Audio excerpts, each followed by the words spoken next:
Okay, welcome back.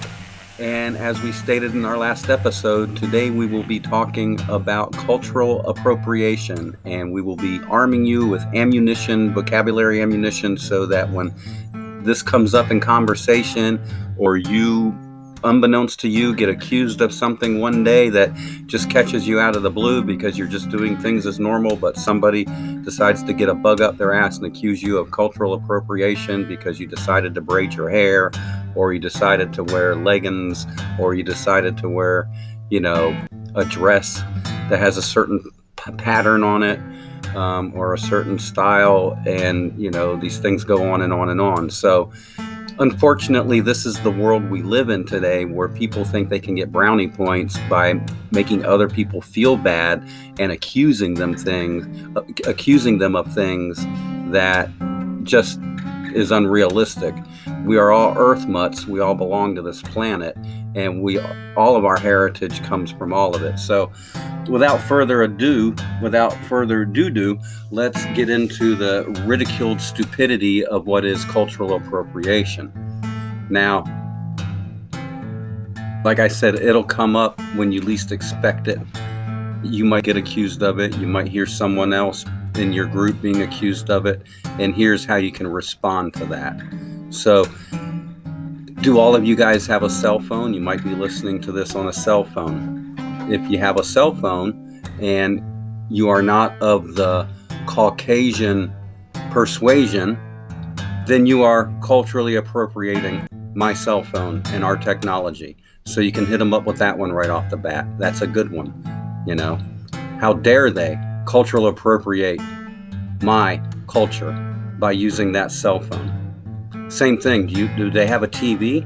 Well, then they're culturally appropriating TV. Do they have a computer? Then they're culturally appropriating my computer and my knowledge, because that's my culture, not theirs. See, we can play this stupid game all day, right? How many people from other cultures do you see wearing baseball caps? Is that not cultural appropriation?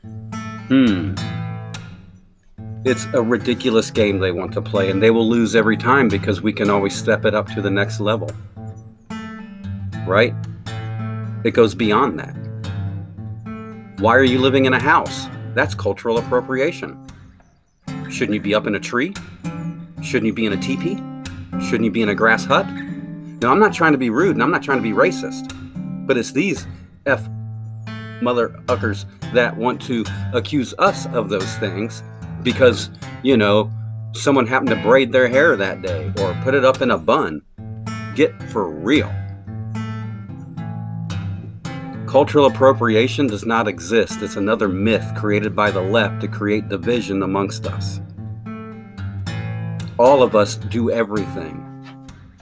We always have been. Do you tie your shoes? Well, that's cultural appropriation from the white people, because most indigenous people don't tie their shoes. They don't, wear anything other than sandals or moccasins, right? So, you guys got to cut it out with that, because I can come up with way more cultural appropriations than they can, and that's how you win their stupidity game. When they accuse you or one of your friends or somebody and it doesn't matter what color they are or where they come from, all they got to do is say the wrong thing in their own eyes, and they'll be accused of something. Now you have vocabulary ammunition to combat at them with, and you don't have to be fearful of saying these things out loud because it's true. Are you living in a house? Well, that's cultural appropriation. You should go back to your tree. No, I'm not trying to be mean, but they are when they started this conversation. And it's a ridiculous conversation that we're all trying to have. You guys drive a car? Well, that's cultural appropriation. How dare you drive in a car? I mean, we can go on and on and on and on. But the fact is, those other races don't live in teepees. They came down out of the trees. No one's still living in caves or in mud huts, except for if they're living out west, they might live in a mud hut. But you get my point. Cultural appropriation is a myth to divide society, plain and simple. And if you're falling for it, what else are you falling for? Now, if you really think you are an indigenous person or a person of color, what does that even mean? We can't say colored people, but we can say person of color. Seriously, get a grip. Both of them are demeaning. We're all just people. But if you think you fall into one of those categories, then seriously, take a look around at all of your possessions and all of your trappings and all of your belongings and tell me what really comes from your heritage that you want to claim that white people can't do because they're culturally appropriating your heritage.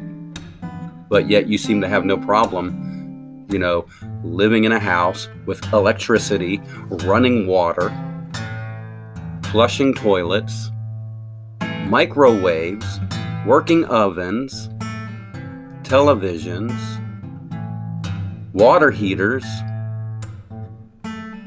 heated beds, water beds, electric beds,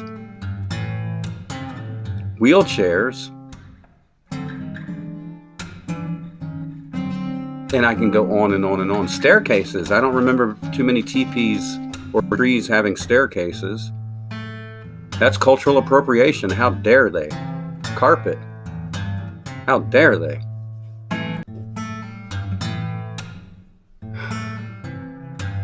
Yes, it's a foolish discussion to even bring it up.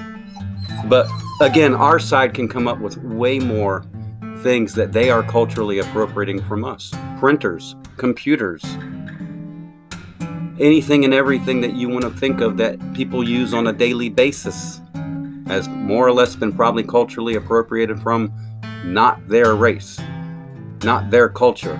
But yet they want to overlook all of those things and only blame the white race when they happen to be doing something that the white race has always done, probably a lot longer than people understand. Like the braids, you can trace back to the mummies that go back prehistory. So with that, I will end it. This is a short one. I hope I gave you some vocabulary ammunition to fight off the enemies at hand with the stupidity that the left brings. And we will be doing more of this series and other series regarding how to deal with the left with vocabulary ammunition. That's it. Gotta go. Because we're combining the First and Second Amendment, right? You have the right to speak and you have the right to defend yourself. And that's where we need our defense mechanisms, is at the tippy top of our game.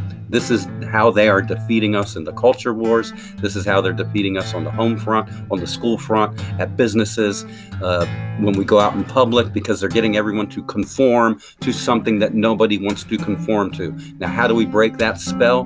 By speaking the truth and not being afraid of speaking that truth and calling it out when it's as ridiculous as it is. And it is that ridiculous. All right, guys, that's it for now. Over and out. Adios. Gotta go.